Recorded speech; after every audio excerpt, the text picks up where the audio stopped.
Hindi stories. शर्मीली Simi. एक बार की बात है, एक छोटी सी प्यारी सी बच्ची थी। उसका नाम था शम्मी। शम्मी पढ़ाई में बहुत होशियार थी। पूरी क्लास में उसके नंबर सबसे ज्यादा भी आते थे। बस शम्मी में एक कमी थी। वो शर्माती बहुत थी। इसलिए शम्मी को घर, बाहर, यहाँ तक कि स्कूल के बच्चे भी शर्मीली शम्मी कहकर ही बुलाते थे। जब भी कोई बच्चा उसे कहता, अरे वो देखो शर्मीली शम्मी आ रही, तो उसको बहुत बुरा लगता।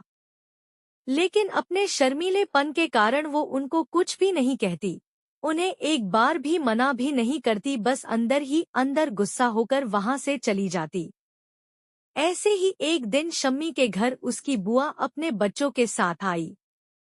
बुआ शम्मी को बहुत प्यार करती थी। शम्मी भी करती थी, लेकिन वो इतना शर्माती कि बुआ से कुछ कह भी नहीं पाती। इधर बुआ के बच्चे जैसे ही घर के अंदर आए, सबसे पहले शम्मी को देखते ही बोले, और शर्मीली शम्मी, कैसी हो? और फिर जोर जोर से हंसने लगे। बुआ ने बच्चों को तुरंत डांटा, लेकिन बच्चे बार बार उसे शर्मीली शर्मीली कहकर चिढ़ाते रहे और शम्मी के खिलौनों से भी खेलते रहे। लेकिन शम्मी की बुआ जानती थी कि शम्मी अपने शर्मीले स्वभाव की वजह से कुछ बोल नहीं पा रही है।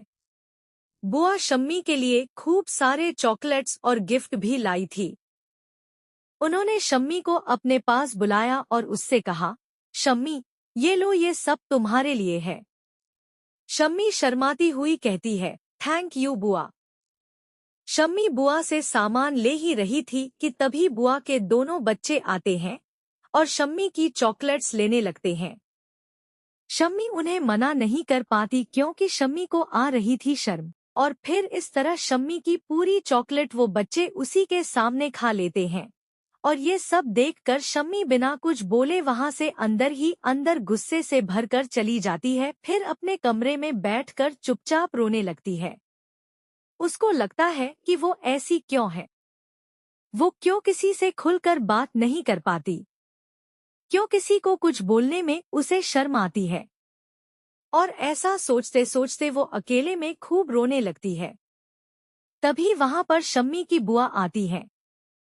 शम्मी को रोते देख पहले वो उसे गले से लगाती है, फिर शम्मी से बोलती है, शम्मी, मुझे पता है बेटा कि तुम बहुत समझदार हो, पढ़ने में भी बहुत अच्छी हो, लेकिन शम्मी तुम अपने शर्मीले स्वभाव की वजह से बस किसी से बात नहीं कर पाती, कुछ बोल नहीं पाती हो। इसके लिए पता है तुम्हें क्या करना चाहिए। अपने आंसू पोंछकर तुरंत शम्मी कहती है, क्या बुआ? बुआ कहती है, सबसे पहले अपने मन इस बात को हमेशा के लिए याद रख लो कि तुम किसी से भी कम नहीं हो, तुम में भी बहुत सारी खूबियां हैं। उसके बाद बेटा, जो तुम्हारी सबसे अच्छी दोस्त है या तुम्हें जिससे भी बात करना अच्छा लगता है, उससे बात करना शुरू करो, खूब बात करो, और मेरी प्यारी बच्ची दूसरों के साथ खेलना शुरू करो।